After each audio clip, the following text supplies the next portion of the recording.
Assalamualaikum warahmatullahi wabarakatuh. Perkenalkan, nama saya Dimas Andrian dengan NIM 125080023. Saya ingin memenuhi tugas mata kuliah saya, yaitu Ulumul Quran dengan dosen pengampu Muhafizah SAG MAG.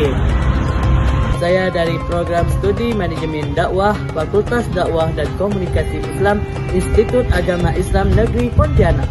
Nah, di sini saya ingin menjelaskan apa sih pengertian dari muhkamat dan mutasyabihat. Secara etimologi, kata al-muhkamat berasal dari ihkam dan memiliki banyak makna. Namun dari sekian banyak makna yang disepakati menurut Az-Zarkani yang bermakna al-man'u, yang berarti tercegah. Pertama, yang dinamakan muhkamat adalah yang diketahui apa yang dimaksud dengannya. Ada kalanya secara zahir atau nyata, dan ada kalanya dengan takwil atau pengalihan artinya. Yang kedua, dinamakan muhkamat apa yang tidak mungkin ditakwilkan tapi ia hanya satu arah. Yang ketiga, yang dinamakan muhkamat adalah jelas atau terang yang dimaksud dengannya sehingga ia tidak mungkin dihapuskan. Yang keempat, yang dinamakan muhkamat adalah apa yang berdiri sendiri dan tidak membutuhkan penjelasan. Yang kelima, yang dinamakan muhkamat ia sesuatu yang kukuh dan bundar sehingga tidak ada seginya. Secara terminologi, banyak pendapat para ulama yang memberikan pengertian tentang ayat al-muhkamat dan mutasyabihat sebagaimana yang dikatakan oleh Az-Zarkani sebagai berikut. Yang pertama, muhkamat ialah ayat-ayat yang jelas maksudnya, lagi nyata, yang tidak mengandung kemungkinan nasyak. Yang kedua, muhkamat ialah ayat-ayat yang diketahui maksudnya baik secara nyata maupun melalui takwil. Yang ketiga, muhkamat ialah ayat-ayat yang tidak mengandung kecuali satu kemungkinan makna takwil. Yang keempat, muhkamat ialah ayat-ayat yang berdiri sendiri yang tidak memerlukan keterangan. Yang kelima, muhkamat ialah ayat-ayat yang sesama susunan dan urutannya yang membawa kepada kebangkitan makna yang tepat tanpa pertentangan. Yang keenam, muhkamat ialah ayat-ayat yang jelas maknanya dan tidak masuk kepada iskal kepelikan.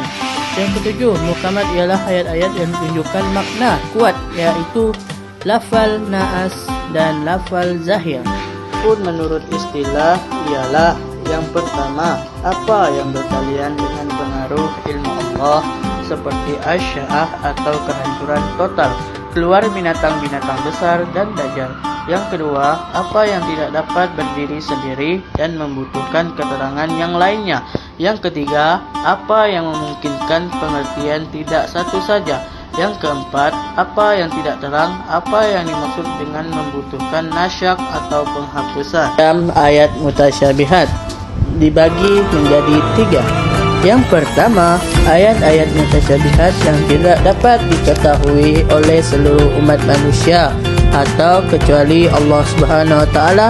Contohnya seperti zat Allah Subhanahu wa taala, hakikat sifat-sifatnya, waktu datangnya hari kiamat dan hal-hal gaib dan lainnya. Seperti keterangan surah Al-An'am ayat 59. Ayat-ayat mutasyabihat yang dapat diketahui maksudnya oleh semua orang. Hal ini yang dapat dilakukan dengan jalan pembahasan dan pengajian atau penelitian yang mendalam. Seperti dalam firman Allah dalam surah An-Nisa ayat 3. Yang ketiga, ayat-ayat mutasyabihat dapat diketahui oleh pakar ilmu dan sains, bukan semua orang. Ahmad Zad-Ghali dalam bukunya Tipe yang ketiga ini lebih memfiksikan lagi.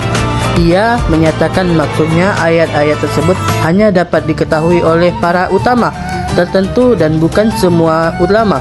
Jadi bukan semua ulama apalagi atau awam yang mengetahui maksudnya. Allah berfirman Allah dalam surat Al-Imran ayat 7 diturunkan ayat-ayat mutasyabihat. Yang pertama, sebagai rahmat Allah Subhanahu wa taala.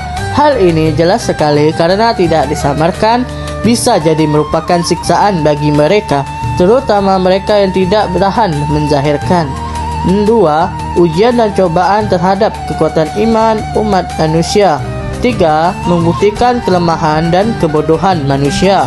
4. Mendorong umat giat belajar, tekun, menalar, dan rajin meneliti.